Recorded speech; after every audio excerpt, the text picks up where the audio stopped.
We offer a complete exposure to nature for people in a local area here. We offer hiking. We've got displays inside, live animals we show.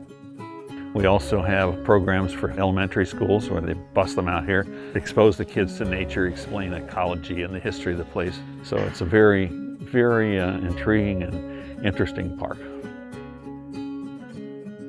Back in 2004, the Foothill Fire, which was started in and about the Newhall Pass, when a hawk landed on a power line and electrocuted, hit the ground, and the fire radiated out from there. It scorched the entire hillside as you see it up there today. That vegetation was burned down to the dirt.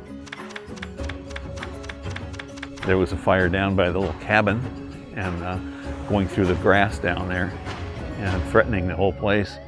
Just columns of smoke coming from here, and it made your heart sink a little bit to think that the Nature Center could be on fire.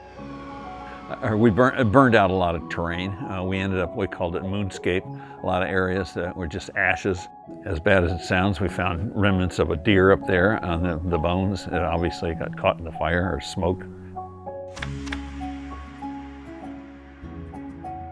That Placerita fire jumped the fence and burned all the way down to the sidewalk, where it would have been full before with vegetation such as the sugar bush and the toyon. The buckwheat would have been growing in there.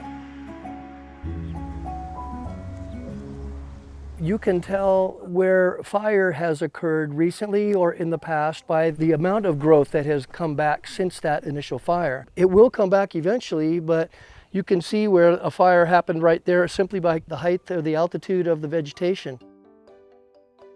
Everything here is adaptive to this environment. The leaves are in some cases very small, maybe they're cup-shaped. The outer edge of the leaf, the margin of the leaf, is serrated to diffuse the wind as the wind flows over the leaf. And some of the plants have a white underside, which refract the sunlight, much like a person wearing lighter colored clothes. Trees are still showing fire scars. The oak tree has a very, very thick bark. The fire doesn't actually penetrate to the sensitive inner core of the tree. The cambium layer is where all the energy flows underneath the bark layer, and all the water flow and everything right there. These are all things that are pretty cool about it. During the sand fire, to protect the building, the hot shot crew came in. They cut all the vegetation down around the building. You will see today, unless I told you this, you wouldn't even know that plants had been cut. Some seeds in nature require a fire. Fire is a natural thing in a lot of cases, so there's a regrowth in nature. This is indicative of the chaparral type of a plant community. This is what 17 years of revegetation and regrowth can do in an environment if left alone. This is a 5-year regrowth right here. It shows you how there's a recovery process.